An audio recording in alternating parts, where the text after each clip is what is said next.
Okay, so start. Assalamu alaikum. I'm Dr. Najib.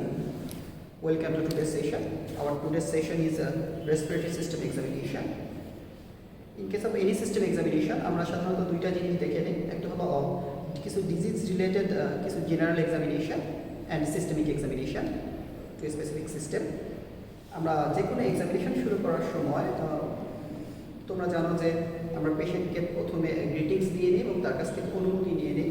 আমি তার সাথে এটা করে নিচ্ছি। আসসালামু আলাইকুম, বাবা ভালো আছেন? আমি আপনাকে একটু পরীক্ষা করে দেখবো, আপনার কোনো অসুবিধা হবে না, ঠিক আছে? তার কাছ থেকে অনুমতি নিয়ে নিতে হবে। অনুমতি যখন আমরা নিব তখন তার সাথে হ্যান্ডশেক করে নিব। যখন হ্যান্ডশেক করে নিব তখন আমরা তার পেরিফেরিটা চেক করে নিব। পেরিফেরি ওয়ার্ম, রেসপিরেটরি সিস্টেমের জন্য পেরিফেরি ওয়ার্ম পেরিফেরি পেতে পারি আমরা। Warm periphery is sign of carbon dioxide retention. Then আমরা পেশেন্টের নেইল চেক করব। নেইলে আমরা তার ক্লাবিং প্রেজেন্ট অন নট, প্রথমে আমাকে সেটা চেক করে দেখতে হবে ক্লাবিং আছে কিনা। ক্লাবিং আছে কিনা দেখার জন্য তার প্রথমে নেইল বেস অ্যাঙ্গেল বা লভিবন অ্যাঙ্গেল এটা দেখে নিতে হবে।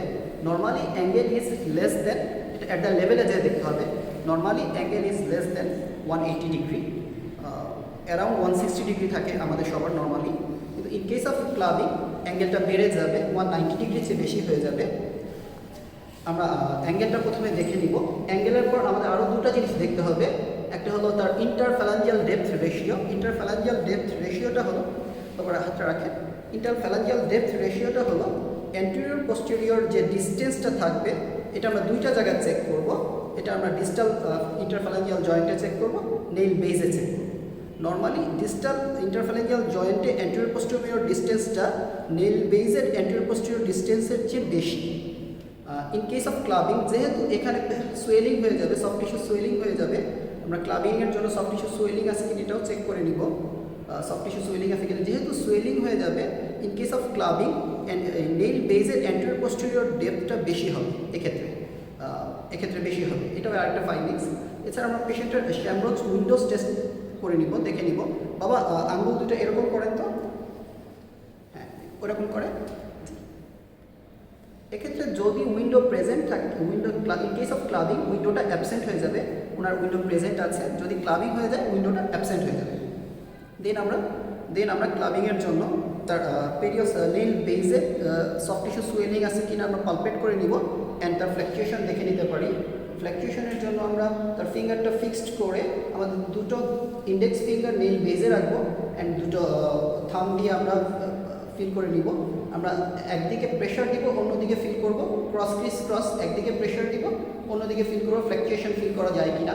ফ্ল্যাকচুয়েশন প্রেজেন্ট থাকলে সেটা উল্লেখ করা লাগবে। ক্লাবিংয়ের জন্য অবশ্যই তিনটা ক্রাইটেরিয়া তো মিলা লাগবে। একটা হলো তার নেইল বেস অ্যাঙ্গেলটা, নেইল বেস বা লভেবল অ্যাঙ্গেলটা 190 ডিগ্রির চেয়ে বেশি হওয়া লাগবে। Interphalangeal depth ratio less than 1 হওয়া লাগবে, মোর দেন 1 হওয়া লাগবে। অ্যান্ড তার উইন্ডোজ শ্যামরোজ উইন্ডোজ অ্যাবসেন্ট থাকতে হবে, এই তিনটা থাকা লাগবে। ক্লাবিং আমরা নর্মালি রেসপিরেটরি সিস্টেমে সর্বোচ্চ বেশি রেসপিরেটরি সিস্টেমের ডিজিজে পেয়ে থাকি, অ্যারাউন্ড 70% রেসপিরেটরি সিস্টেমের ডিজিজের জন্য পেয়ে থাকি। কমনলি আমরা ব্রঙ্কিয়াল কার্সিনোমার মধ্যে পেতে পারি, আমরা লাং অ্যাবসেসে পেতে পারি, ব্রঙ্কিয়াকটেসিসে পেতে পারি, এছাড়াও পালমোনারি টিউবারকুলোসিস এমফাইমাতেও পেতে পারি, ইডিওপ্যাথিক পালমোনারি ফাইব্রোসিসে পেতে পারি রেসপিরেটরি সিস্টেমের ডিজিজের মধ্যে। দেন আমাদের আরও কিছু সাইন চেক করা লাগবে, যেমন ব্রঙ্কিয়াল কার্সিনোমার আরও কিছু সাইন চেক করা লাগবে পালমোনারি ডিজিজের, যে তার স্মল মাসল, হ্যান্ডের স্মল মাসলগুলো ওয়াস্টিং আছে কিনা। যদি কোনো এপিক্যাল টিউমার থাকে, T1 রুট লেশন T1 রুটটা ইনভলভ করে, সেক্ষেত্রে আমরা স্মল মাসল ওয়াস্টিং পেতে পারি রেসপিরেটরি সিস্টেমের জন্য। দেন আমরা hypertrophic pulmonary osteoarthropathy sign check করব। Hypertrophic osteoarthropathy includes 3 things. Number 1 is digital clubbing, number 2 is যে কোনো লার্জ জয়েন্টে, এখানে 3টা জয়েন্ট ইনভলভ করে। একটা হলো wrist joint, knee joint, ankle joint involve করতে পারে। এখানে পেরিওস্টিয়াল নিউবোন ফর্মেশন হয় অ্যান্ড সাইনোভিয়াল ডিফিউশন হয়। আমরা পেশেন্টকে জিজ্ঞেস করবো এক্ষেত্রে, বাবা আপনি কি এখানে ব্যথা পান? সে যদি রিস্ট জয়েন্টটা ব্যথা পায় তাহলে আমাদের এক্ষেত্রে ধরে নিতে পারবো যে তার হাইপারট্রফিক পালমোনারি অস্টিওআর্থোপ্যাথি থাকতে পারে। আমরা তাহলে 3টা জয়েন্টে চেক করবো। একটা হলো তার wrist joint, knee joint, ankle joint আমরা চেক করতে পারবো। তাহলে হাইপারট্রফিক পালমোনারি অস্টিওআর্থোপ্যাথি ইনক্লুডস এই 3টা জিনিস আমাদের চেক করে নিতে হবে। দেন আমরা তার কোনো টোবাকো বা টার স্টেইনিং আছে কিনা এটাও চেক করে নিব। টার স্টেইনিং থাকলে কেউ যদি Nicotinic staining or tar staining is also sign of general examination findings of bronchial carcinoma আমরা COPD তেও পেতে পারি। আমরা পেশেন্টের একই সাথে পেশেন্টের কোনো পেরিফেরাল সাইনোসিস আছে কিনা চেক করে নিব। আমরা পেশেন্ট হ্যান্ডেও অ্যানিমিক কিনা আমরা চেক করে নিতে পারবো, তো অ্যানিমিয়া আছে কিনা। দেন আমরা পালসে চলে যাব, হাতটা রেখে দেন। আমরা পালসে দুইটা জিনিস চেক করব, চেক করে নিতে পারবো। নাম্বার ওয়ান ইজ তার কোনো এখানে ক্যারেক্টারটা আমরা চেক করবো পালসাস প্যারাডক্সাস আছে কিনা। পালসাস প্যারাডক্সাস মিনস নর্মালি ইন্সপিরেশনে পালস ভলিউম কিছুটা কমে, যদিও এটা আমরা বুঝতে পারি না। যদি এই নর্মাল ফেনোমেননটা এক্সাজারবেট করে অ্যাজ ইন কেস অফ যেমন সিভিয়ার সিওপিডির জন্য, সিভিয়ার অ্যাজমার জন্য, সিভিয়ার অবস্ট্রাকটিভ লাং ডিজিজের জন্য পেতে পারি। এছাড়াও আমরা কার্ডিয়াক ট্যাম্পনের ক্রনিক কনস্ট্রাকটিভ পেরিকার্ডিটিসও পেতে পারি। তার পালসাস প্যারাডক্স আছে কিনা আমরা চেক করে নিব। ইন্সপিরেশনে ভলিউমটা কম হবে, এক্সপিরেশনে বেশি হবে। একই সাথে তার বাউন্ডিং পালস আছে কিনা সেটাও চেক করে নিব। Bounding pulse is also sign of CO2 বা কার্বন ডাইঅক্সাইড রিটেনশন। দেন আমরা যখন তার পালস ভলিউমটা আমরা চেক করব, একই সাথে আমরা তার রেসপিরেটরি রেটও চেক করে নিব। রেসপিরেটরি রেট চেক করার জন্য পেশেন্টকে অ্যাওয়ার করা যাবে না যে আমরা তার রেসপিরেটরি চেক করতেছি। আমরা পালস ভলিউম দেখার সময় আমরা তার রেসপিরেটরি চেক করে নিব। এক্ষেত্রে পেশেন্টের চেস্টের উপর কোনো কলম বা কোনো কাগজ কিছুই রাখার দরকার নেই। জাস্ট অ্যাবডোমেনের মুভমেন্ট বা চেস্টের মুভমেন্ট দেখে আমরা চেক করে নেব তার রেসপিরেটরি রেট কত। দেন আমরা হ্যান্ড এক্সামিনেশন মোটামুটি শেষ। দেন আমরা ফেস এক্সামিনেশনে চলে যাব। ফেস এক্সামিনেশনের জন্য মনে রাখতে হবে আমরা বেশ কিছু ডিজিজ খেয়াল করি। নাম্বার ওয়ান হলো তার COPD আছে কিনা। COPDর একটা ফেস হতে পারে, তার ব্রঙ্কিয়াল কার্সিনোমার কিছু সাইন পাচ্ছি কিনা আমরা সেটা চেক করে নিব। আমরা সুপিরিয়র ভেনিকুলার অবস্ট্রাকশন সিনড্রোম আছে কিনা, সেটা চেক করে নিব। তার হর্নার সিনড্রোম আছে কিনা সেটা চেক করে নিব। নর্মালি সব পেশেন্টের জন্য আমরা 4টা জিনিস দেখব। একটা হলো অ্যানিমিয়া দেখব, পেশেন্টের অ্যানিমিয়া দেখব। বাবা একটু উপরের দিকে তাকান তো, উপরের দিকে তাকান, তার অ্যানিমিয়া আছে কিনা পেশেন্টের দেখব। পেশেন্টের মুখটা হা করেন একটু, হা জিহ্বাটা দেখি। তার পেশেন্টের সাইনোসিস চেক করে নিব, লিপসে চেক করব সাইনোসিস। আমরা টিপ অফ দ্য টাঙে চেক করবো, আমরা টিপ অফ দ্য নোজে চেক করতে পারবো আমরা সাইনোসিস আছে কিনা। এছাড়া পেশেন্ট অ্যাজ এ হোল ডিজনিক কিনা, তার শ্বাসকষ্ট আছে কিনা আমরা সেটাও চেক করে নিব। তার যদি শ্বাসকষ্ট থাকে পেশেন্ট ডিজনিক আমরা বলতে পারবো যে কোনো এক্সামিনেশনে। দেন আমরা পেশেন্টের হুইজ আছে কিনা, হুইজ থাকলে সেটাও বলতে হবে। তার যদি মুখ দিয়ে আমরা হুইজ শুনতে পারি, ইন্সপেকশনে সেটা উল্লেখ করতে হবে পেশেন্ট হুইজ প্রেজেন্ট। দেন অ্যাজ ওয়েল আমরা COPDর জন্য ফেসে কিছু চেঞ্জ পাবো। যেমন COPDর জন্য আমরা তার যদি সেকেন্ডারি পলিসাইথেমিয়া থাকে আমরা কনজেস্টেড আই পেতে পারি, প্লেথরিক ফেস পেতে পারি। আমরা COPDর জন্য লিপ পার্সিং পেতে পারি। লিপ পার্সিং থাকলে পেশেন্ট অনেকক্ষণ ধরে প্রলং এক্সপিরেশন নেবে, প্রলং এক্সপিরেশনের জন্য সে লিপ পার্সিং করবে। যদি লিপ পার্সিং থাকে আমরা জানি COPDর আমরা নর্মালি দুইটা ভ্যারাইটি পেয়ে থাকি, একটা পিঙ্ক পাফার আর একটা ব্লু ব্লোটার। পিঙ্ক মিনস হলো patient is not cyanosed and puffer means হলো লিপ পার্সিং। যদি একটা COPDর patient lean and thin patient, dyspnoeic patient, তার যদি লিপ পার্সিং থাকে, ইডিমা না থাকে, পেশেন্ট যদি সায়ানোসিস না থাকে আমরা পিঙ্ক পাফার বলতে পারবো। যদি একটা COPD পেশেন্ট সায়ানোসড থাকে এবং পেরিফেরাল ইডিমা থাকে, blue means cyanosed, bloater means peripheral oedema, সেক্ষেত্রে আমরা পেশেন্টকে ব্লু ব্লোটার বলতে পারবো। নর্মালি এই দুইটা ভ্যারাইটি আমরা খুব বেশি আলাদা করতে পারি না, এই দুটো ওভারল্যাপ করে। আমরা COPDর জন্য ফেসে এই দুইটা জিনিসই দেখব। এছাড়াও আমরা পেশেন্টের ফেসে তার সুপিরিয়র ভেনিকুলার অবস্ট্রাকশন আছে কিনা সেটাও চেক করে নিতে পারবো। In case of superior vena caval obstruction ফেসটা সুয়েলিং থাকবে, প্লেথরিক থাকবে, সলন ফেস থাকবে, প্লেথরিক ফেস থাকবে, আইটা কনজেস্টেড থাকবে। In case of superior vena caval obstruction নিপলের উপর থেকেই তার সুয়েলিং হয়ে যাবে, দুই হাত সুয়েলিং হয়ে যাবে, নেক ইনগর্জড হয়ে যাবে এবং নন পালসেটাইল নেক ভেইন থাকতে পারে। নেক ভেইন সুয়েলিং থাকতে পারে কিন্তু পালসেটাইল থাকবে না। এক্ষেত্রে চেস্টের আপার পার্টে বেশ কিছু এনগর্জড ভেইন পাওয়া যেতে পারে। পেশেন্টের ফেস সোলন হয়ে যাবে, ডাস্কি হয়ে যাবে। আমরা চেক করে অ্যাজ এ হোল ইন্সপেকশনেই বুঝতে পারবো যে পেশেন্টের সুপিরিয়র ভেনিকুলার অবস্ট্রাকশন সিনড্রোম আছে অর নট। দেন আমরা পেশেন্টের এছাড়া আমরা ফেসে তার হর্নার সিনড্রোম আছে কিনা আমরা চেক করে নিব। হর্নার সিনড্রোম থাকলে তার পার্শিয়াল টোসিস থাকবে, তার যে কোনো দিকে পার্শিয়াল টোসিস থাকতে পারে। আমরা একই সাথে পিউপিলারি সিমেট্রিও দেখে নিব যে মিওসিস আজ present or not, Honor syndrome আছে কিনা চেক করে নিব। দেন আমরা নেকে চলে আসবো। নেকের ইন্সপেকশনের জন্য আমরা বেশ কিছু জিনিস আমরা ইন্সপেকশন করে নিই নেকে। নাম্বার ওয়ান ইজ COPDর জন্য ইন কেস অফ COPD তার সে এক্সেসরি মাসেল ইউজ করছে কিনা। COPDর পেশেন্টরা সাধারণত 3 ধরনের এক্সেসরি মাসেল ইউজ করে। Number one is sternocleidomastoid, number two is trapezius muscle, number three is scalene muscle. In case of say যদি accessory মাসেলগুলো use করে, অ্যাক্সেসরি মাসেলগুলো আমরা ইউজ করি না, নর্মাল হেলদি পিপল ইউজ করে না, সিওপিডির পেশেন্ট ইউজ করে, যেহেতু তাদের ক্রনিক এয়ারওয়ে অবস্ট্রাকশন থাকে, তারা আমাদের নর্মাল রেসপিরেটরি মাসেল, ডায়াফ্রাম আর ইন্টারকস্টাল মাসেলগুলোর সাথে তারা এই অ্যাক্সেসরি মাসেলগুলো ইউজ করে। তারা স্টার্নোক্লেইডোমাস্টাইড মাসেল ইউজ করে, স্টার্নোক্লেইডোমাস্টাইডটা তখন প্রমিনেন্ট হয়ে যায়, প্রমিনেন্ট হয়ে ফুলে ওঠে, প্রমিনেন্ট হয়ে প্রত্যেকটা ইন্সপিরেশনের সাথে তার স্টার্নোক্লেইডোমাস্টাইড প্রমিনেন্ট দেখা যায়, এই জন্য আমরা প্রমিনেন্ট অ্যাক্সেসরি রেসপিরেটরি মাসেল বলি। এই স্টার্নোক্লেইডোমাস্টাইড মাসেল ইউজের জন্য তার স্টার্নামটাও একটু এলিভেট হয়ে যাবে, এবং ট্রাপিজিয়াস আর স্ক্যালেনি ইউজের জন্য তার শোল্ডার গার্ডেলটাও একটু এলিভেট হয়ে যাবে। এই জন্য সিওপিডির পেশেন্টদের যখন অ্যাক্সেসরি মাসেল ইউজ করে, তাদের শোল্ডার গার্ডেল একটু এলিভেট হয়ে যায়, স্টার্নাম একটু এলিভেট হয়ে যায়, পেশেন্ট একটু ফরওয়ার্ড বেন্ডিং হয়ে থাকে। এই ফাইন্ডিংসটা আমরা সিওপিডিতে পেতে পারি ইন্সপেকশনে। দেন আমরা একই সাথে চেক করবো তার সুপ্রাক্লাভিকুলার এবং সুপ্রাস্টার্নাল ডিউরিং ইন্সপিরেশনের সময় রিসেশন হয় কিনা, ভিতরের দিকে ঢুকে যায় কিনা, আমরা এটা চেক করে নিতে পারবো আমরা। এবং একই সাথে ট্রাকিয়াটা ইন্সপিরেশনে খুব বেশি নিচের দিকে নেমে যাচ্ছে কিনা, এটাও আমরা চেক করে নিতে পারবো। ট্রাকিয়া যদি খুব বেশি নিচের দিকে নেমে যায়, তাহলে আমরা বলতে পারবো ইন্সপেকশনেই বলতে পারবো ট্রাকিয়ালটা প্রেজেন্ট। দেন আমরা নেকের এক্সামিনেশন শেষে আমরা মূল রেসপিরেটরি সিস্টেমের এক্সামিনেশনে চলে যাব। রেসপিরেটরি সিস্টেমের এক্সামিনেশন যখন শুরু করব, আমরা চারটা জিনিস আমরা দেখি, সাধারণত ইন্সপেকশন করি চেস্টের আমরা রেসপিরেটরি সিস্টেমে আমরা ফ্রন্ট থেকেও করব, ব্যাক থেকেও করব, দুই দিক থেকে আমাদের এক্সামিনেশন করতে হবে। আমরা চারটা জিনিস দুই দিক থেকেই দেখবো। একটা হলো ইন্সপেকশনে কী কী ফাইন্ডিংস পাওয়া যায়, পালপেশনে কী কী ফাইন্ডিংস পাওয়া যায়, পারকাশনে কী কী পাবো আমরা, অসকালটেশনে কী কী পাবো। ইন্সপেকশনের চেস্টে আমাদের বেশ কিছু জিনিস দেখতে হবে। Number one is shape of the chest. Shape of the চেস্টে আমাদের জন্য ইম্পর্টেন্ট হলো ব্যারেল শেপ চেস্ট। এক্ষেত্রে আমরা ব্যারেল শেপ চেস্ট আমরা সিওপিডিতে পেতে পারি। নর্মালি আমাদের পেশেন্টের আমাদের যে শেপ থাকবে চেস্টে, এই নর্মাল হেলদি পিপলের চেস্টে anterior posterior diameter is less than transverse diameter. In case of barrel shaped chest, transverse diameterটা কমে যাবে, anterior posterior diameterটা বেড়ে যাবে, শেপটা একটু ব্যারেল হয়ে যাবে। এই ব্যারেল শেপ চেস্ট মাপার জন্য আমাদের দুইটা বোর্ড লাগবে।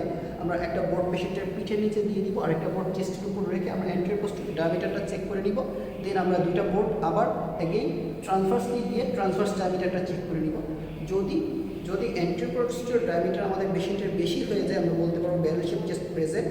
এবং একই সাথে পেশেন্টের এক্ষেত্রে নর্মালি সাবকোস্টাল অ্যাঙ্গেলটা লেস দেন 90 ডিগ্রি থাকে। In case of barrel shape chest subcostal অ্যাঙ্গেলটা 90 ডিগ্রির চেয়ে বেশি হয়ে যেতে পারে। আমরা পেশেন্টের শেপটা চেক করে নিব। শেপ চেক করার সময় চেস্টের দুই দিকে সিমেট্রি ঠিক আছে কিনা, কোনো দিকে আপার রিজিয়নে কোনো ড্রুপিং আছে কিনা, যেমন তার ক্লাভিকল এবং আপার রিবসগুলো একটু কোনো দিকে ডেবে যেতে পারে, ড্রুপিং থাকতে পারে। ইন কেস অফ ফাইব্রোসিস আমরা পেতে পারি, যদি কারো টিউবারকুলোসিসের সিকিউরিটি হিসেবে পালমোনারি ফাইব্রোসিস ডেভেলপ করে এপিক্যাল রিজিয়নে, তখন এই দিকটা ড্রুপিং থাকতে পারে, তার ক্লাভিকল এবং আপার রিবসগুলো ড্রুপিং থাকতে পারে। দেন আমরা পেশেন্টের মুভমেন্ট অ্যান্ড মুভমেন্টটা সিমেট্রিক্যাল হচ্ছে কিনা আমরা সেটা চেক করবো। এই জন্য অবশ্যই আমরা পেশেন্টের অ্যাট দ্য লেভেলে যে মুভমেন্ট চেক করবো, অ্যান্ড একই সাথে পেশেন্টের পায়ের কাছ থেকেও মুভমেন্টটা চেক করে দেবো যে তার মুভমেন্টটা ঠিক আছে কিনা। যদি কোনো দিকে, এক্ষেত্রে আমরা কী কী ফাইন্ডিংস পেতে পারি, তার মুভমেন্ট যেই দিকে ডিজিজ থাকবে, যদি কোনো দিকে তার প্লুরাল ডিফিউশন থাকে, যদি তার লেফট সাইডে প্লুরাল ডিফিউশন থাকে অথবা কনসেন্ট্রেশন থাকে, অথবা অন্য কিছু আমরা কোনো ডিজিজ পেতে লাং অ্যাবসেস থাকে, তাহলে সেই দিকের মুভমেন্টটা রেস্ট্রিক্টেড থাকবে। আমাদের সেটা উল্লেখ করা লাগবে পেশেন্টের মুভমেন্টটা রেস্ট্রিক্টেড অর নট। দেন আমরা পেশেন্টের ইন্টারকোস্টাল স্পেস মুভমেন্টটা দেখার পর আমাদের ইন্টারকোস্টাল স্পেসগুলো দেখে নিতে হবে, ইন্টারকোস্টাল স্পেসগুলো ফুলনেস আছে কিনা। যদি আমরা একদিকের যে অন্য দিকের ইন্টারকোস্টাল স্পেসগুলো ফুল দেখতে পারি, এটা আমরা পেতে পারি প্লুরাল ডিফিউশনের জন্য, নিউমোথরাক্সে আমরা পেতে পারি ইন্টারকোস্টাল স্পেসগুলো ফুল হয়ে থাকবে, ইন্টারকোস্টাল স্পেসগুলো ফুলনেস চেক করে নিতে পারি আমরা। দেন আমরা পেশেন্টের as a whole chest examine করে দেখবো তার কোনো পিগমেন্টেশন আছে কিনা, তার কোনো স্কার মার্ক আছে কিনা, তার কোনো সাবকুইটিয়াস নোডিউল আছে কিনা। In case of bronchial carcinoma, যদি ব্রঙ্কিয়াল কার্সিনোমা স্কিনে মেটাস্টাসিস হয়ে যায়, তাহলে আমরা সাবকুইটিয়াস নোডিউল পেতে পারি চেস্টের আপার পার্টে, চেস্টে আমরা সাবকুইটিয়াস নোডিউল পেতে পারি। দেন আমরা চেক করে নিব। এছাড়াও আমরা স্কিনে আমরা আরও চেক করে নিব তার কোনো রেডিয়েশন মার্ক আছে কিনা, তার একই সাথে তার কোনো চেস্ট ড্রেন দেওয়ার বা টিউব থোরাকোস্টমি করার কোনো মার্ক আছে কিনা, তার প্লুরাল ডিফিউশন ড্রেন করার কোনো মার্ক আছে কিনা। আমরা ব্যাক অফ দ্য চেস্টে দেখবো, প্লুরাল ডিফিউশন সাধারণত ব্যাক অফ দ্য চেস্ট থেকে ড্রেন করি।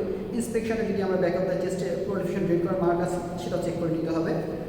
দেন আমাদের পেশেন্টের পালপেশনে চলে যাব। পালপেশন আমরা নেক থেকে পালপেশনটা শুরু করবো। পালপেশনের শুরুতেই আমরা পেশেন্টের ট্রাকিয়ার পজিশনটা দেখে নিব। ট্রাকিয়ার পজিশনটা চেক করার সময় পেশেন্টের কাছ থেকে আবার একটু বলে নিতে হবে, যেহেতু একটু ডিসকমফর্ট ফিলিং করে পেশেন্টকে আবার বলে নিতে হবে, বাবা আমি আপনার শ্বাসনালীর এখানে একটু হাত দিচ্ছি, আপনার কোনো সমস্যা হবে না। আমরা ট্রাকিয়ার দুই দিকে left side and right side দুই দিকে আমরা আমাদের মিডল ফিঙ্গার দিয়ে ট্রাকিয়াটা কোনো দিকে ডেভিয়েট আছে কিনা এটা চেক করে নিব। নর্মালি স্লাইটলি রাইট সাইডে ডেভিয়েট থাকতে পারে। আমরা ট্রাকিয়ার পজিশনের পর তার প্রিকোস্টার্নাল ডিস্টেন্স এন্ড ট্রাকিয়ার ট্যাগও এখানে চেক করে নিব। প্রিকোস্টার্নাল ডিস্টেন্স হলো ক্রিকয়েড কার্টেজ এবং স্টার্নাম সুপ্রাস্টার্নাম লজ, এই দুটোর মাঝখানে যে ডিস্টেন্স এটা নর্মালি 3 or 4 ফিঙ্গার থাকে। যদি 3 ফিঙ্গারের চেয়ে কমে যায় ইট ইন্ডিকেটস হাইপার ইনফ্লেশন। আমরা সিওপিডিতে পেতে পারি প্রিকোস্টার্নাল ডিস্টেন্স রিডিউসড। আমরা ট্রাকিয়ার ট্যাগটা আবার পালপেশনও চেক করে দেখতে পারি। ট্রাকিয়ার উপরে জাস্ট আমাদের মিডল ফিঙ্গারটা রেখে যদি মিডল ফিঙ্গারটা বেশি ভিতরের দিকে ঢুকে যায় তাহলে বুঝতে পারবো যে তার হাইপার ইনফ্লেশন বা tracheal tug present. Then again আমরা চলে আসবো হলো আমরা জাস্ট আরও তিনটা জিনিস দেখবো। একটা হলো position of the apex beat, then vocal fremitus and chest expansibility. আমরা পজিশন অফ দ্য অ্যাপেক্স পিটটা দেখে নিব। আমরা জানি যে অ্যাপেক্স পিট কীভাবে দেখতে হয়। আমরা অ্যাপেক্স পিটটা পজিশনটা আমরা দেখে নিতে পারি। পেশেন্টকে যদি আমরা নর্মালি শোয় না পাই সেক্ষেত্রে আমরা একটু লেফট ল্যাটারাল করে সুপাইন করে না পারি লেফট ল্যাটারাল করে নিতে পারি। তাও যদি না পাই পেশেন্টকে কিছুটা আপস অ্যান্ড ডাউন করে তার এক্সারশন করে অ্যাপেক্স পিট লোকেট করতে পারি। In case of respiratory system, apex pit respiratory সিস্টেমের জন্য যদি তার একটু ডেভিয়েট হয়ে যায়, সে যদি আরও যদি ল্যাটারালি চলে যায়, রেসপিরেটরি সিস্টেমের জন্য ইম্পর্টেন্ট হলো তার যদি রাইট সাইডে ম্যাসিভ প্লুরাল ডিফিউশন থাকে অথবা যদি নিউমোথোরাক্স থাকে তাহলে সে সম্পূর্ণ মিডিয়াস্টার্নামটাকে একটু শিফট করে ফেলতে পারে। সেক্ষেত্রে আমরা অ্যাপেক্স পিট আমরা একটু ডেভিয়েট পেতে পারি, একটু বাইরের দিকে পেতে পারি। রেসপিরেটরি সিওপিডির জন্য অ্যাপেক্স পিট অবলিটারেটেড হতে পারে। অ্যাপেক্স পিট আমরা পালপেট নাও করতে পারি। সিওপিডি যেহেতু সিওপিডির লাংসে হাইপার ইনফ্লেশন হয় আমরা অ্যাপেক্স পিট নাও পেতে পারি। সেক্ষেত্রে এপিগ্যাস্ট্রিক পালসেশন পাওয়া যায় অনেক সময়। আচ্ছা, অ্যাপেক্স পিটের পর আমরা চলে যাবো হলো ভোকাল ফ্রেমিটাসটা চেক করবো।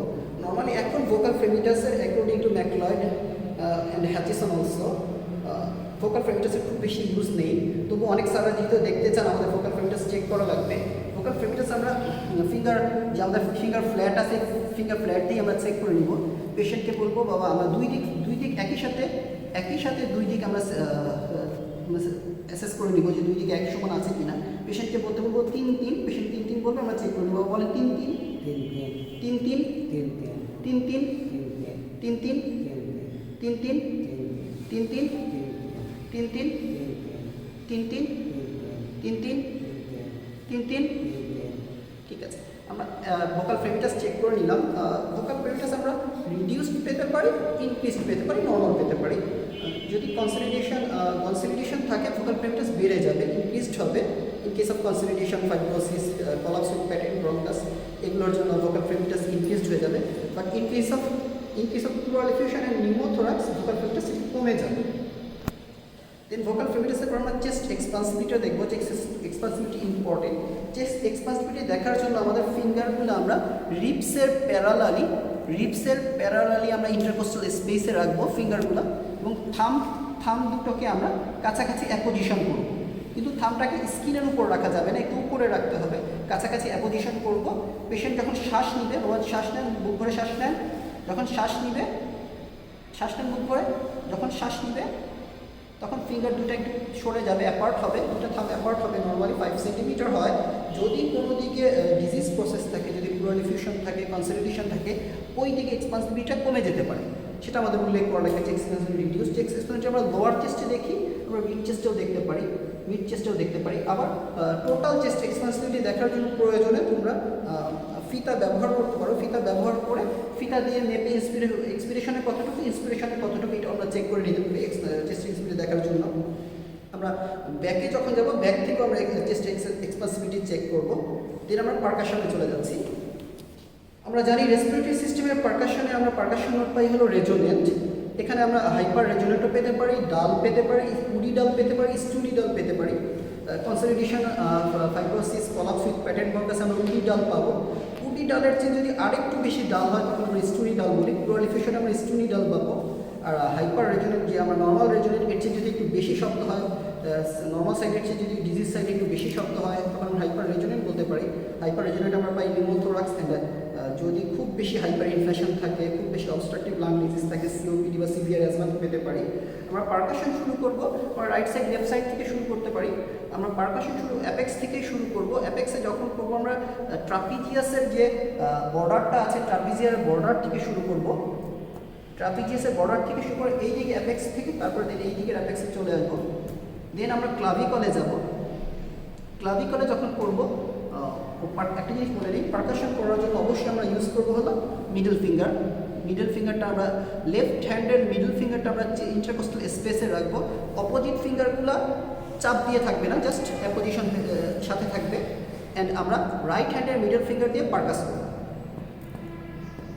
যখন আমরা পারকাস করব তখন আমাদের রিস্ট জয়েন্টের শুধু মুভমেন্ট হবে, আমাদের এলবো মুভমেন্ট হবে না। এলবোটা মুভমেন্ট করা যাবে না, জাস্ট রিস্ট জয়েন্টের মুভমেন্ট হবে। পারকাশন অবশ্যই প্র্যাকটিস করে নিতে হবে। সবসময় পড়তে বসার সময় আমরা নিজেদের টেবিলেই পারকাশন প্র্যাকটিস করে নিতে পারি। যে পারকাস করাটা প্র্যাকটিস করাটা খুবই জরুরি। পরীক্ষা হলে না হলে অনেক সময় অনভ্যস্ত থাকলে পারকাশনটা ভালো মতো এলিশিট করা যায় না। আমরা পারকাশন শুরু করার সময় শুরু করলাম পারকাশন। ক্লাভিকলে পারকাশন করার জন্য ফিঙ্গার লাগবে না, ডাইরেক্ট ক্লাভিকলের উপর করা যাবে।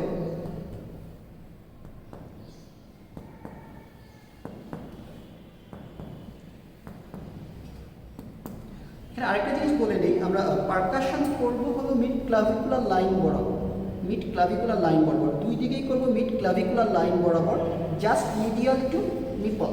মিড ক্লাভিকুলার লাইন বরাবর, just medial to nipple. Okay. And আরেকটা জিনিস মনে রাখতে হবে, আমরা সেন্ট্রাল মিড লাইনের 3 সেন্টিমিটারের মধ্যে কোনো এক্সামিনেশন করবো না। মিড লাইনের 3 সেন্টিমিটারের মধ্যে এক্সামিনেশন করবো না, কারণ এখানে আমাদের প্রিন্সিপাল ব্রঙ্কাসগুলো আমাদের প্রিন্সিপাল ব্রঙ্কাসগুলো মিড লাইনে যেহেতু কাছাকাছি থাকে, 3 সেন্টিমিটারের মধ্যে করলে আমরা অ্যাকচুয়াল ফাইন্ডিংসটা পাবো না, ইন্টেন্সিটি বেড়ে যেতে পারে। আমরা মিড ক্লাভিকুলার লাইন বরাবর পারকাস করে আসবো।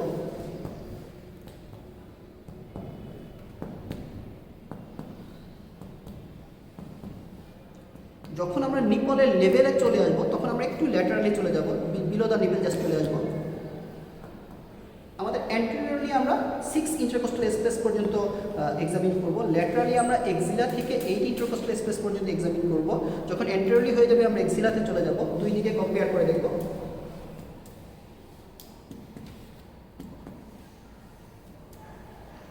দুই দিকে কম্পেয়ার করে দেখব। পারকাশনটা আমাদের জন্য খুবই ইম্পর্টেন্ট, খুব বেশি ইম্পর্টেন্ট। পারকাশনটা যদি নর্মাল থাকে আমরা রেজোনেন্ট বলবো all over the both lung fields. যদি কোনো জায়গায় অ্যাবনর্মালিটি পাই, উডিটাল পাই, যদি স্টুডিটাল পাই, স্টুডিটাল ইন্ডিকেটস প্লুরাল ডিফিউশন। যদি হাইপার রেজোনেন্ট পাই তাহলে হাইপার রেজোনেন্ট বলতে হবে। আমরা সিওপিডিতে হাইপার রেজোনেন্ট পাইতে পারি। যেহেতু নিউমোথোরাক্স আমরা নর্মালি এক্সামিনেশনে দিই না, তাই সেক্ষেত্রে নিউমোথোরাক্স আমরা হাইপার রেজোনেন্ট অবশ্যই পাবো। প্লুরাল ডিফিউশন আর নিউমোথোরাক্স পার্থক্য অ্যাজ এ হোল অন্যান্য ফাইন্ডিংস, পালপেশনের ফাইন্ডিংস, ইন্সপেকশনের পালপেশনের ফাইন্ডিংস, অসকালটেশনের ফাইন্ডিংস নিউমোথোরাক্স আর প্লুরাল ডিফিউশনের জন্য সেম। তবে নিউমোথোরাক্স আর প্লুরাল ডিফিউশন আমাদের পার্থক্য করতে হবে পারকাশন দিয়ে। In case of pleural diffusion আমরা পারকাশনের পাবো স্টুডিটাল, আর নিউমোথোরাক্সের জন্য পাবো হাইপার রেজোনেন্ট। এটা মাইন্ড মনে রাখতে হবে। আমরা দেন অসকালটেশনে চলে যাব। পারকাশন শেষ, আমরা অসকালটেশনে চলে যাব।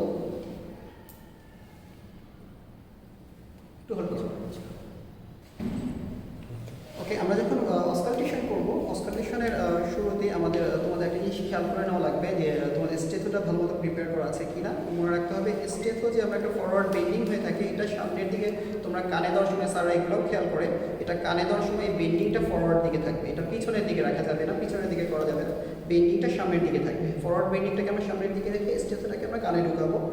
কানে ঢুকিয়ে আমরা চেক করে নিব স্টেথোটার পজিশনটা ইয়াটা ঠিক আছে কিনা, আমরা সাউন্ড ঠিক মতো পাচ্ছি কিনা আমরা চেক করে নিব। অ্যাট ফার্স্ট আমরা অসকালটেশন করার সময় আমরা পেশেন্টের অ্যাপেক্স থেকে অসকালটেশন শুরু করব। অ্যাপেক্সে আমি ডায়াফ্রাম দিয়ে অসকালটেট করব। পেশেন্টকে যখন অসকালটেট করবো আমরা পেশেন্টকে খুব বেশি ডিস্ট্রেসে করবো না। পেশেন্টকে বলবো আপনি বুক ভরে শ্বাস নেন এবং ছেড়ে দেন, বুক ভরে শ্বাস নেন, ছেড়ে দেন। পেশেন্টকে জাস্ট এই ইনস্ট্রাকশনটা দিয়ে নিতে হবে, বাবা আপনি বুক ভরে শ্বাস নেন এবং ছেড়ে দেন।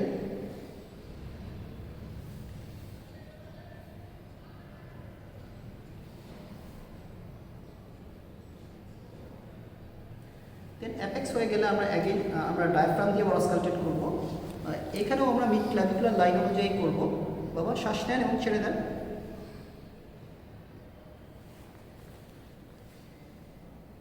বাবা মুখ হা করে শ্বাস নেবেন, মুখ হা করে শ্বাস নেবেন, মুখ হা করে শ্বাস নেবেন এবং ছেড়ে দিবেন। আমার দিকে তাকান, এই যে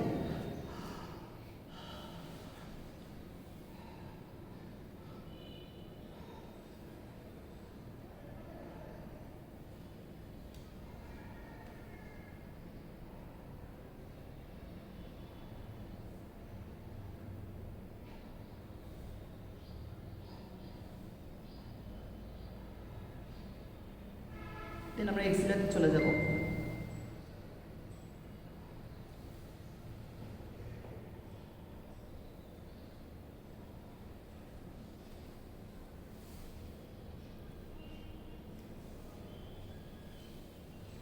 যখন আমরা অস্কালটেট করবো পুরো একটা সাইকেল দেখা লাগবে, অ্যাটলিস্ট যে কোনো একটা স্পেসে আমরা যখন স্টেপটা রাখবো তার ফুল একটা ইন্সপিরেশন রাখবো, ফুল একটা এক্সপিরেশন রাখবো।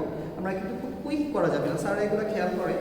যেমন ও শ্বাস নেন, মুখ হা করে শ্বাস নেন, মুখ ফুলে শ্বাস নেন আর ছাড়েন। পুরো একটা ইন্সপিরেশন স্টেপটা যে কোনো একটা স্পেসে ফুল একটা ইন্সপিরেশন রাখতে হবে, ফুল এক্সপিরেশন রাখতে হবে। যদি আমরা জাস্ট ইন্সপিরেশন দেখি অপোজিট জায়গায় খুব কুইক করে ফেলি, স্যার এগুলো নোটিশ করে, এগুলো এসব করা যাবে না। পুরোপুরি ইন্সপিরেশন এক্সপিরেশন দুটোই চেক করে নিতে হবে। আমরা নর্মালি আমরা জানি যে ব্রেথ সাউন্ড তিন ধরনের, আমরা তিন ধরনের ব্রেথ সাউন্ড পেয়ে থাকি। একটা হলো ভেসিকুলার, একটা vesicular prolonged expiration and bronchial. Normally inspiration আর এক্সপিরেশনের মাঝখানে আমরা যখন নর্মালি আমাদের নর্মাল ব্রেথ সাউন্ড হলো ভেসিকুলার। ভেসিকুলার ব্রেথ সাউন্ডে আমরা জানি যে ইন্সপিরেশন আর এক্সপিরেশনের মাঝখানে কোনো গ্যাপ থাকবে না। ইন্সপিরেশন শেষ হওয়ার সাথে সাথে এক্সপিরেশন শুরু হবে। কোনো গ্যাপ আছে কিনা এটা খেয়াল করতে হবে। গ্যাপ পাবো আমরা ব্রঙ্কিয়াল ব্রিদিংয়ে। ভেসিকুলার ব্রেথ সাউন্ডে আমরা ইন্সপিরেশনটাকে বড় পাবো, এক্সপিরেশনটাকে ছোট পাবো। এটা অনেক সময় স্যাররা হয়তো বা ভাইবার সময় হোক অথবা তুমি যখন লং কেস দিবা অথবা শর্ট কেস দিবা, স্যার তোমার একটা কাগজে এঁকে দেখাইতে বলতে পারে যে ভেসিকুলার ব্রেথ সাউন্ডটা কীরকম হয়, একটু এঁকে দেখো। আমরা জানি যে ভেসিকুলার ব্রেথ সাউন্ডটা নর্মালি ইন্সপিরেশনটা বড় হবে, এক্সপিরেশনটা ছোট হবে, দুটোর মাঝখানে কোনো গ্যাপ থাকবে না। যদি আমরা সিওপিডিতে পেতে পারি অথবা অবস্ট্রাকটিভ লাং ডিজিজে অ্যাজমাতেও পেতে পারি, আমরা ভেসিকুলার প্রলং এক্সপিরেশন পেতে পারি। ভেসিকুলার প্রলং এক্সপিরেশন ইন্সপিরেশনটা ছোট হবে, এক্সপিরেশনটা অনেক বড় হবে। এটা এক্সপ্রেশনটা অনেকক্ষণ ধরে পেশেন্ট নিবে, এটাকে আমরা সেই ছবিতে এঁকে দেখাতে পারবো যে এক্সপ্রেশনটা অনেকক্ষণ ধরে হচ্ছে। আমরা প্র্যাকটিক্যালিও যখন পেশেন্ট ডায়াগনোসিস করতে চাই তার এক্সপ্রেশনটার ডিউরেশনটা দেখা খুব ইম্পর্টেন্ট। অবস্ট্রাকটিভ লাং ডিজিজের জন্য যদি তার সিওপিডি থাকে অথবা অ্যাজমা থাকে, তার এক্সপ্রেশনটা প্রলং হবে, ইন্সপিরেশন বেশি হবে। দেন তার ব্রঙ্কিয়াল ব্রিদিং কিনা, নর্মালি আমরা ব্রঙ্কিয়াল ব্রিদিং পাই হলো ট্রাকিয়ার উপরে। আমরা যদি নর্মালি স্টেথোটা নিজেদের ট্রাকিয়াতে রেখে চেক করি, এখানে আমরা যে সাউন্ডটা পাবো এই সাউন্ডটা হলো ব্রঙ্কিয়াল। ট্রাকের উপর যে নর্মালি আমরা স্টেশন রেখে যে সাউন্ডটা পাই এটা হলো ব্রঙ্কিয়াল ব্রিদিং।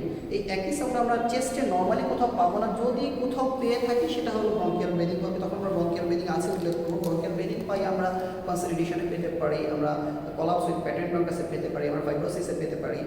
সেক্ষেত্রে ব্রঙ্কাসটাকে অবশ্যই প্যাটেন্ট থাকতে হবে। আমরা ব্রঙ্কিয়াল ব্রিদিং থাকলে অবশ্যই ইন্সপিরেশন আর এক্সপ্রেশনের মাঝখানে একটা ছোটো হলেও একটা গ্যাপ থাকবে। এখন আমার অস্কালটেশন করার পরে অবশ্যই যখন স্যারকে বলতে হবে তখন সেটা কি ভেসিকুলার না ভেসিকুলার প্রলং এক্সপ্রেশন না ব্রঙ্কিয়াল কোথাও পেয়েছি সেটা উল্লেখ করা লাগবে। নর্মাল পেশেন্টের জন্য আমরা পুরো লাংসে বোথ লাংসে আমরা ভেসিকুলার, নর্মাল পেশেন্টের জন্য আমরা ভেসিকুলার ব্রিদিং পাবো। অস্কালটেশনে যখন আমাদের দেখা হয়ে যাবে, আমাদের ব্রেথ সাউন্ড দেখবো। ব্রেথ সাউন্ড দেখার সাথে সাথে একই সাথে কিন্তু আমাদের চেক করে নিতে হবে তার কোনো অ্যাডেড সাউন্ড আছে কিনা। আমরা জানি অ্যাডেড সাউন্ড লাংস আমরা পেয়ে থাকি হুইজ ও রঙ্কাই পেতে পারি। রঙ্কাই হলো একটা মিউজিক্যাল সাউন্ড যেটা ব্রঙ্কাস ন্যারোয়িংয়ের জন্য হয়ে থাকে, অবস্ট্রাকশনের জন্য আমরা পাই। যদি ব্রঙ্কাসগুলো ন্যারোয়িং হয়ে যায় তাহলে যে মিউজিক্যাল সাউন্ডটা তৈরি হয় এটাই রঙ্কাই। আমরা মুখে যে হুইজটা পাই সেটাই আমরা চেস্টে যখন স্টেথো দিয়ে দেখি তখন সেটা আমরা রঙ্কাই হিসেবে পেয়ে থাকি। আমরা নর্মালি সিওপিডি আর অ্যাজমাতে রঙ্কাই পেয়ে থাকি, তখন আমরা বলে দেবো যে ডিফিউজ রঙে present in all over the both lung fields. Then আমরা অ্যাডেড সাউন্ড আরও পেতে পারি, ক্রিপিটেশন পেতে পারি। নর্মালি আমরা কনসলিডেশন অথবা ব্রঙ্কিয়াকটেসিস এগুলোতে আমরা ক্রিপিটেশন পাই, সাধারণত কোর্স ক্রিপিটেশন পাই। ক্রিপিটেশনটা রঙ্কাইয়ের জন্য একটা জিনিস বলি নাই, হুইজের জন্য একটা জিনিস বলিনি। হুইজটা নর্মালি পাওয়া যায় এক্সপিরেটরি ফেজে, আমরা হুইজটা এক্সপিরেটরি ফেজে পাই। অবস্ট্রাকটিভ লাং ডিজিজের জন্য আমরা হুইজটা এক্সপিরেটরি ফেজে পাই। নর্মালি ইন্সপিরেশন অত বোঝা যায় না, কিন্তু এক্সপিরেশনে তার হুইজটা বোঝা যায় বা রঙ্কাইটা ভালো বোঝা যায়। আমরা এক্সপিরেটরি হুইজ পাই। ইন্সপিরেটরি হুইজ ইন্ডিকেট, যদি ইন্সপিরেশন আমরা হুইজ পেয়ে থাকি ইট indicates severe obstruction, either severe obstruction or একটা কার্ডিয়াক অ্যাজমাতেও ইন্সপিরেটরি হুইজ আমরা পেতে পারি। দেন ক্রিপিটেশন আবার চলে আসছি। ক্রিপিটেশনে আমরা ক্রিপিটেশন নর্মালি রেসপিরেটরি ডিজিজের জন্য আমরা পাই হলো কনসলিডেশনে পেতে পারি, আমরা প্রলিফিউশনের আপার জন্য পেতে পারি, আমরা ব্রঙ্কিয়াকটেসিসে পেতে পারি। এগুলো বেশি সবগুলোতে আমরা কোর্স ক্রিপিটেশন পাই, কোর্স ক্রিপিটেশন পেয়ে থাকি। এখন কনসলিডেশন আর ব্রঙ্কিয়াকটেসিস এটা কোনটা ক্রিপিটেশন, এটার জন্য পেশেন্টকে পার্থক্য করতে চাইলে আমরা অনেক পেশেন্টকে যেখানে ক্রিপিটেশন পাচ্ছি তার পরবর্তী পেশেন্টকে কাশি দিয়ে দেখতে বলি, কাশি দিয়ে দেখেন। যদি এটা কোর্স ক্রিপিটেশনটা ব্রঙ্কিয়াল সিক্রেশনের জন্য হয়ে থাকে, যেমন ব্রঙ্কিয়াকটেসিসে হয়, তাহলে সেসব ক্ষেত্রে কাশি দেওয়ার পর ক্রিপিটেশনটা অল্টার্ড হয়ে যায়। কিন্তু যদি অ্যালভিওলিতে যদি কনসলিডেশনের জন্য হয় তাহলে ক্রিপিটেশনটা অল্টার্ড হয়ে যায় না। দেন ক্রিপিটেশনটা ফাইন আমরা ক্রিপিটেশন পেয়ে থাকি, ফাইন বেজাল ইন্সপিরেটরি ক্রিপিটেশন পাই হলো আমরা পালমারি ফাইব্রোসিস ডিপিএলিতে অথবা ইডিওপ্যাথিক পালমারি ফাইব্রোসিসে আমরা পেয়ে থাকি। এছাড়াও বাইলেটারাল বেজাল ক্রিপিটেশন আমরা অ্যাকুট এলভিএফেও পেতে পারি, যদি রেসপিরেটরি সিস্টেমের নাম। দেন আমাদের আরও একটা অ্যাডেড সাউন্ড আমরা পেয়ে থাকি, সেটা হলো প্লুরাল রাব। প্লুরাল রাব হলো জাস্ট দুটো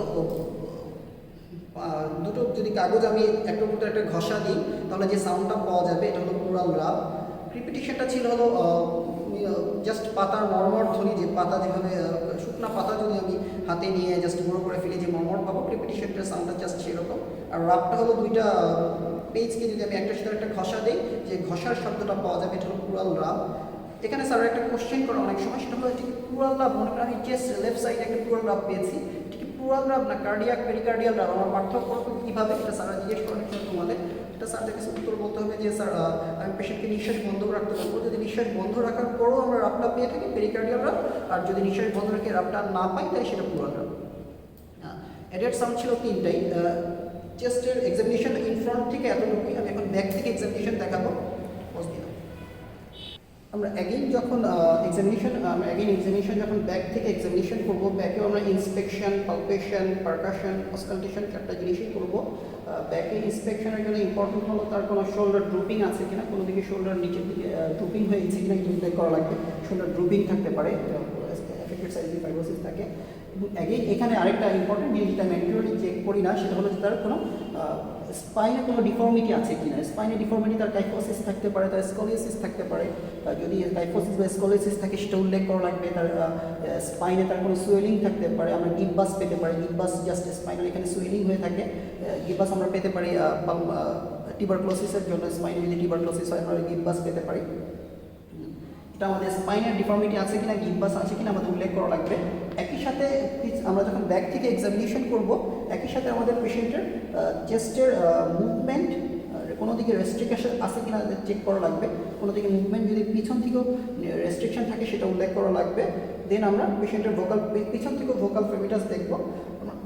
যখন পিছন থেকে ভোকাল ফ্রেমিটাস দেখব, আমরা ভোকাল ফ্রেমিটাস দেখবো, চেস্ট এক্সপান্সিবিলিটিও দেখে নিব।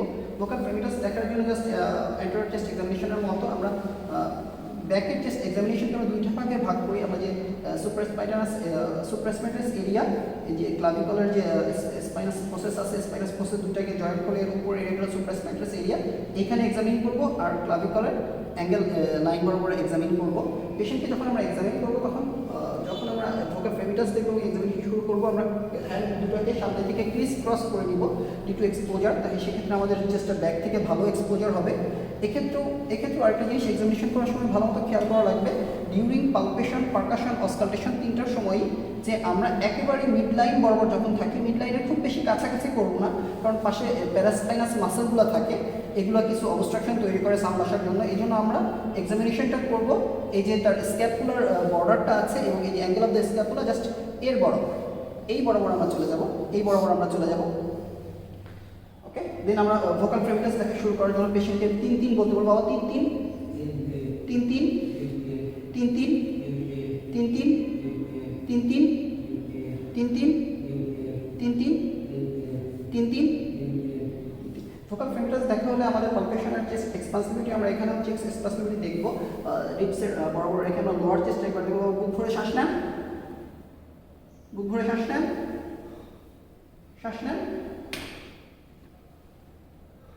আমরা লোয়ার চেস্ট একবার দেখবো, মিড চেস্ট একবার দেখলেই হবে, দুবার দেখলেই হবে। চেস্ট এক্সপান্সিবিলিটি চেক করে নেবো এখানেও আমরা। দেন আমরা পালপেশনের পর আমরা পারকাশনে চলে যাব। পারকাশন করার জন্য আমরা উপরে যে সুপ্রাস্পাইনাস স্পেসটা আছে এই স্পেসে আমরা অ্যাটলিস্ট দুইবার করে চেক পারকাস করে নিব। আমরা দুইবার পারকাস করে নিব, রাইট লেফট সাইডে, দেন রাইট সাইডে, দেন আমরা স্ক্যাপুলার বর্ডার অনুযায়ী আমরা পারকাস করে যাব।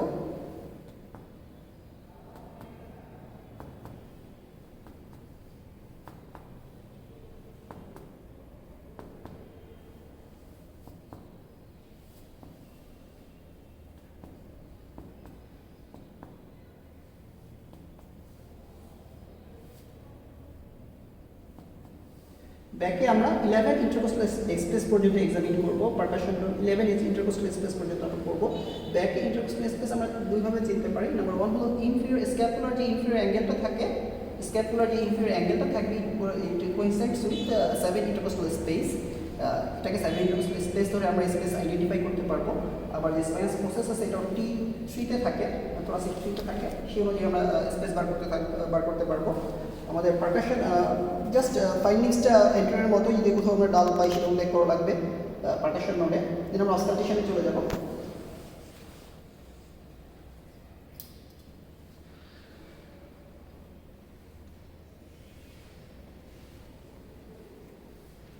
অসকালটেশনে ঠিক সেইভাবে আমরা ব্রেথ সাউন্ড, আমি অ্যান্টেরিয়রলি ভুলে গিয়েছি, অ্যান্টেরিয়রলি আমরা ভোকাল রেজোনেন্স চেক করে নিই। অ্যান্টেরিয়রলি ভোকাল রেজোনেন্স চেক করতে হবে, এটা আবার আমি অ্যান্টেরিয়র দেখার সময় দেখিয়ে দিব, আবার বেশি বিষয় দেখিয়ে দিব। আমরা এখানেও আমরা বাবু হাত দুটো এভাবে রাখি, হাত দুটো এভাবে রাখি, হ্যাঁ এভাবে রাখি, ক্রিস ক্রস করে রাখবেন। অসকালটেশনের সময় আমরা ব্রেথ সাউন্ড, প্রথমে ব্রেথ সাউন্ড দেখবো, কোনো অ্যাডেড সাউন্ড আছে কিনা সেটাও দেখে নিব। পেশেন্টকে একইভাবে ইনস্ট্রাকশন দিব, বাবা মুখ হা করে মুখ ফুলায় শ্বাস নেন এবং ছাড়েন, মুখ হা করে মুখ ফুলায় শ্বাস নেন এবং ছাড়েন।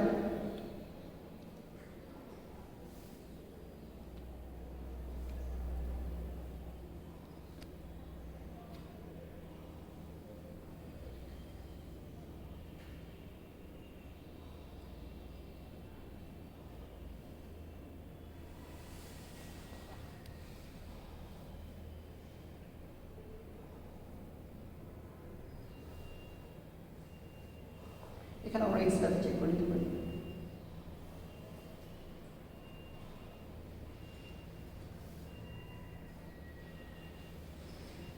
এন্ট্রি চেস্ট এক্সামিনেশনের সময় আমরা ল্যাটারাল এক্সিলা চেক করে নিতে পারি। Back of the examination, back এক্সামিনেশনের সময় আমরা এক্সিলা চেক করে নিতে পারি। একবার চেক করলেই হবে, কারণ যদি পুরো রেসপিরেটরি এক্সামিনেশন দেয় হয় এন্ট্রালি করতে হবে অথবা ব্যাক থেকে পড়াশোনা করতে হবে। কাউকে যদি just examination the chest from back দেয় তাহলে ব্যাক এক্সামিনেশনের সাথে সাথে এক্সিলা থেকে এক্সামিনেশন করে নিতে হবে। যাই হোক, আমাদের breath sound and added sound আসলে চেক করার পর ভোকাল রেজোনেন্স দেখতে হবে। ভোকাল রেজোনেন্স দেখার জন্য আমরা একইভাবে যেভাবে ভোকাল ফিল্টার্স দেখেছিলাম, পেশেন্টকে একইভাবে বলতে বাবা 3-3 বলেন তো, 3-3 3-3 3-3 3-3 3-3 3-3 3-3 3-3 3-3 3-3 3-3 3-3। ভোকাল রেজোনেন্স আমরা নর্মাল পেতে পারি, ভোকাল রেজোনেন্স কোথাও রিডিউসড হতে পারে, ভোকাল রেজোনেন্স ইনক্রিজড হতে পারে। ভোকাল রেজোনেন্স ইনক্রিজড হয় normally consolidation, fibrosis, collapse with pattern bronchus, এগুলোতে আমরা ভোকাল রেজোনেন্স ইনক্রিজড পেতে পারি। যদি কখনো আমরা ভোকাল রেজোনেন্স ইনক্রিজড পেয়ে যাই, কোথাও যে কোনো একটা এরিয়াতে যদি আমরা ভোকাল রেজোনেন্স ইনক্রিজড পেয়ে যাই, তাহলে সেই ক্ষেত্রে অবশ্যই সেখানে আমরা আরেকটা জিনিস চেক করতে হবে। ভোকাল রেজোনেন্স ইনক্রিজ পেলে সেটা হলো হুইসপারিং পেক্টোরিলোকি। হুইসপারিং পেক্টোরিলটা চেক করার জন্য পেশেন্ট ভোকাল রেজোনেন্স চেক করার জন্য যখন সে 3-3 জোরে জোরে বলেছিল, হুইসপারিং পেক্টোরিল চেক করার সময় একই জায়গায় আমরা স্টেথো রেখে পেশেন্টকে জাস্ট বলতে বলবো আপনি ফিশ ফিশ করে 3-3 বলেন। 3-3 সে ফিশ ফিশ করে বলবে, সেই ফিশ ফিশ করে 3-3 বলাটা হুইসপারিং করে যে 3-3 বলবে, এই হুইসপার করে 3-3 বলাটাকে যদি আমি নর্মালি আমি কানে শুনতে পারবো না, যদি আমি স্টেথো দিয়ে শুনতে পারি তাহলে সেই তখন সেটাকে আমরা যদি হুইসপারটাকে আমি স্টেথো দিয়ে শুনতে পারি তখন এই ফাইন্ডাক্সটাকে আমরা বলি হুইসপারিং পেক্টোরিলোকি। নর্মালি আমরা কনসালটেশনের জন্য পেতে পারি, নিউমোনিয়াতে পাই আর কি। জাস্ট ভোকাল রেজোনেন্স আমরা চেক করে নিব। আমরা ভোকাল রেজোনেন্স বাবা একটু শুরু করে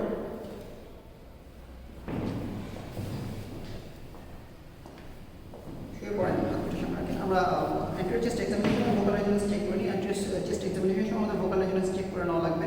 জাস্ট 3-3 বলেন তো, 3-3 বলেন 3-3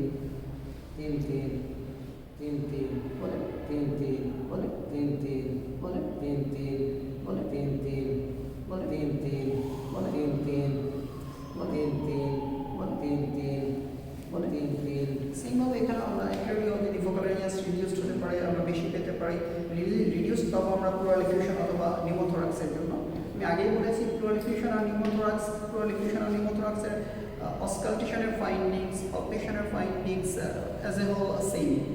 প্লুরাল এফিউশন, নিউমোথোরাক্স, পালপেশনে দুইজনই যদি massive pleural effusion, massive pneumothorax হয়, টেনশন নিউমোথোরাক্স হয়, দুইজনই ট্রাকিয়াকে অপোজিট দিকে শিফট করবে, দুইজনের পালপেশনে ভোকাল ফ্রেমিটাস রিডিউসড পাওয়া যাবে, দুইজনের চেস্ট এক্সপান্সিবিলিটি সেম সাইডে রিডিউসড হবে, দুইজনেরই অসকালটেশনে আমরা বেস সাউন্ড ডিমিনিশড পাবো, আমরা কোনো অ্যাডেড সাউন্ড নাও পেতে পারি, বেস সাউন্ড ডিমিনিশড পাবো, ভোকাল রেজোনেন্সও ডিমিনিশড পাবো। জাস্ট পারকাশন নোটটা পার্থক্য থাকবে, প্লুরাল এফিউশনের পারকাশন নোট স্টুনিডাল হবে আর নিউমোথোরাক্সের পারকাশন নোট হাইপার রেজোনেন্ট হবে। ঠিক সেইমভাবে আমাদের প্রত্যেকটা এই চেস্ট এক্সামিনেশনের জন্য স্যাররা যেটা জিজ্ঞেস করে সেটা হলো যে ডিজিজ ভিত্তিক ফাইন্ডিংসগুলো আলাদা করে মনে রাখতে হবে। যেমন কিছু সিনারিও থাকে, যেমন আমি যদি রাইট সাইডে চেস্ট এক্সপান্সিবিলিটি, রাইট সাইডে চেস্ট এক্সপান্সিবিলিটি রিডিউসড হয়ে যায়, রাইট সাইডে যদি মুভমেন্ট রেস্ট্রিক্টেড থাকে, লেফট সাইডে যদি পেশেন্টের মুভমেন্ট রেস্ট্রিক্টেড থাকে, চেস্ট এক্সপান্সিবিলিটি রিডিউসড হয়, এবং ট্রাকিয়া যদি সেম সাইডে ডেভিয়েটেড থাকে, ডায়াগনোসিস যাবে হলো কলাপস অথবা ফাইব্রোসিসের দিকে। কিন্তু যদি ট্রাকিয়া অপোজিট রেস্ট্রিক্টেড মুভমেন্টের অপোজিট যদি ট্রাকিয়া ডেভিয়েট থাকে, তাহলে ডায়াগনোসিস চলে যায় কিন্তু আবার প্লুরাল এফিউশন অর নিউমোথোরাক্সের দিকে। আমাদের এইভাবে পার্থক্য করে নিতে হবে। পেশেন্টের পারকাশন নোট দেখতে হবে, তার স্টুনিডাল লাউডিডাল এটাও চেক করে নিতে হবে, না হাইপার রেজোনেন্ট এটা চেক করে নিতে হবে, অসকালটেশনের ফাইন্ডিংসগুলো মিলিয়ে নিতে হবে। এভাবে আমাদের অ্যাজ এ হোল ইন্টারপ্রিট করে তার ফাইন্ডিংসগুলো স্যারদের বলতে হবে। প্রত্যেকটা ডিজিজের জন্যই সেটা আমাদের কনসলিডেশন, ফাইব্রোসিস, কলাপস উইথ প্যাটেরনাইটিস, লাং অ্যাবসেস, এই চারটার ফাইন্ডিংস একই ধরনের। ইন্সপেকশন থেকে শুরু করে অসকালটেশনের প্রত্যেকটা ফাইন্ডিংস একই ধরনের। প্লুরাল এফিউশন আর নিউমোথোরাক্সের ফাইন্ডিংস একই ধরনের, শুধুমাত্র পারকাশন নোট দুইটার জন্য আলাদা। এটা আমাদের মনে রাখতে হবে।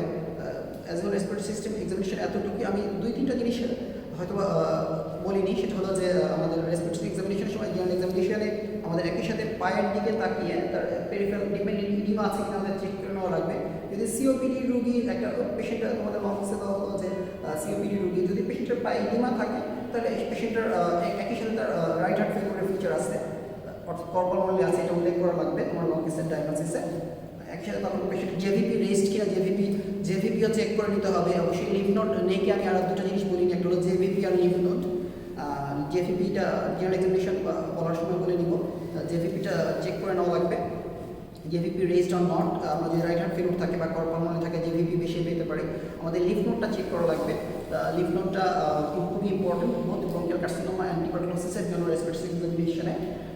আমরা ব্রঙ্কিয়াল কার্সিনোমার একটা যদি নেক লিভ নোটে মেটাস্টেসিস হতে পারে, নেক নোটগুলোতে মেটাস্টেসিস হতে পারে ব্রঙ্কিয়াল কার্সিনোমা, হার্ট আমরা লিভ নোট পাবো, হার্ট যদি লিভ নোট পেয়ে থাকি, নিকোটিনিক স্টিনিয়া। এক্ষেত্রে স্যাররা বেশ কিছু জিনিস জিজ্ঞেস করে, যেমন ডিজিজ ভিত্তিক ফাইন্ডিংস জিজ্ঞেস করে।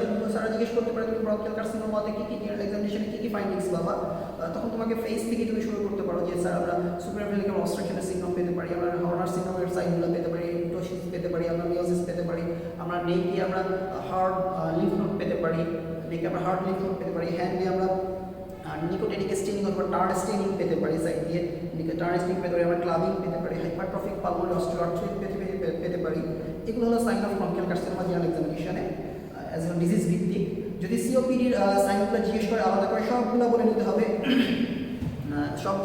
তার ফেসে প্লেথরিক ফেস থাকতে পারে, তার কনজাংটিভা কনজেস্টেড থাকতে পারে, তার সেকেন্ডারি পলিসাইথেমিয়ার জন্য তার লিপ পার্সিং থাকতে পারে, সাইনোসিস থাকতে পারে, সাইনোসিস উল্লেখ করা লাগবে, তার ফেসে আমরা হুইস পেতে পারি, এটা তোমাকে ইন্সপেকশন উল্লেখ করা লাগবে। কী আমরা ফাইন্ডিংস সিওপিডির জন্য পাবো, আমরা আগেই বলে নিয়েছি যে নেকের ফাইন্ডিংসগুলো সুপ্রাক্লাভিকুলার স্টার্নাল রিসেশন থাকতে পারে, স্টার্নাল মাস্টার্ড মাসেল এক্সেসরি মাসেলগুলো প্রমিনেন্ট হইতে পারে, শোল্ডার গার্ডের এলিভেট করতে পারে, ট্রাপিজিয়াস আর স্ক্যালিনির জন্য স্টার্নাম এলিভেট হইতে পারে। সিওপিডির জন্য আলাদা করে বলতে চাইলে তার ইন্টারকোস্টাল মাসেলগুলো ড্রয়িং থাকতে পারে। আবার এটা আমি তোমাদের আগে বলি, লোয়ার রিপসের যে লোয়ার রিপসগুলো যে থাকবে সেটা প্যারাডক্সিক্যালি আমাদের ইন্সপিরেশনের সময় নর্মালি সেটা আউটওয়ার্ড মুভমেন্ট হয়, কিন্তু সিওপিডির জন্য যেহেতু তার ডায়াফ্রাম ফ্ল্যাট হয়ে যায়, সেক্ষেত্রে রিপসগুলোর মুভমেন্টটা ইনওয়ার্ড দিকে চলে, লোয়ার রিপসগুলো ইনওয়ার্ড মুভমেন্ট হবে। এটা আমরা সিওপিডিতে আরেকটা ফাইন্ডিংস, এটাও আমরা ইন্সপেকশন বলতে পারবো। আমরা সিওপিডি অ্যাজ ওয়েল এরপরে ফাইন্ডিংসগুলো পালপেশন, পারকাশন, অসকালটেশন ফাইন্ডিংসগুলো আমাদের আলাদা করে বলতে হবে। এবং স্যার আরেকটা কোশ্চেন করে যে একটা সিওপিডি রোগী যদি তুমি সকালবেলা রিসিভ করলা, সিওপিডি রোগী আসছে, বিকালবেলা পেশেন্টটা যে দেখলে পেশেন্ট একটু ড্রাউজি হয়ে গেছে, পেশেন্টটা কিছুটা ড্রাউজি হয়ে গেছে, ডিস্ট্রেস খুব বেশি বেড়ে গেছে, তুমি কী চেক করবা? তোমাকে এক্ষেত্রে কার্বন ডাইঅক্সাইড ডিটেকশনের সাইনগুলো অর্থাৎ type 2 respiratory failure patient develop করছে কিনা সেই সাইনগুলো আলাদা করে চেক করা লাগবে পেশেন্টের। তখন তার আমি তোমাদের আগেই দেখিয়ে দিয়েছি তার ফ্ল্যাপিং ট্রেমর আছে কিনা, ফ্ল্যাপিং ট্রেমর আছে কিনা সেটা চেক করা লাগবে। সরি এটা দেখেনি এখন তার সেক্ষেত্রে তার ফ্ল্যাপিং ট্রেমর আছে কিনা সেটা চেক করা লাগবে। ফ্ল্যাপিং ট্রেমর চেক করার জন্য আমরা পেশেন্টকে হাতগুলা, বাবা হাতটা এরকম করেন তো, হাতটা বের করেন তো, আঙ্গুলগুলা ফাঁক করে দেন, আঙ্গুলো ফাঁক করে দেন। তার ফ্ল্যাপিং ট্রেমর আছে কিনা চেক করার জন্য পেশেন্ট এভাবে হাত করতে বলবো। তাকে বসাও চেক করা যাবে, শোয়াও চেক করা যাবে। তার সে যদি হাতগুলো ধরে রাখতে পারে তাহলে ফ্ল্যাপ নেই, যদি ফ্ল্যাপ থাকে তাহলে হাতগুলো এভাবে ফ্ল্যাপ দিয়ে দিয়ে পড়ে যাবে, এভাবে ফ্ল্যাপ দিয়ে দিয়ে পড়ে যাবে, ঠিক আছে, এভাবে ফ্ল্যাপ দিয়ে দিয়ে পড়ে যাবে, তাহলে ফ্ল্যাপিং ট্রেমর থাকতে পারে। একই সাথে পেশেন্টের হ্যান্ডে আরও একটা জিনিস আমরা আগে বলিনি, সেটা হলো তার ফাইন ট্রেমরও থাকতে পারে। যদি ফাইন ট্রেমর থাকে দ্যাট ইন্ডিকেটস যে রেসপিরেটরি সিস্টেমের জন্য তার সে সালবিটামল ইনহেলেশন করতেছে কিনা সেটা ইন্ডিকেট করে। এবং আরেকটা জিনিস আগে বলি, সেটা হলো যে পেশেন্টের বেড সাইডে যদি কোনো ইনহেলার বা নেবুলাইজার মেশিন থাকে সেটাও তোমাকে ইন্সপেকশনের ফাইন্ডিংসে তখনই বলে ফেলা লাগবে। ওকে, থ্যাংক ইউ অল।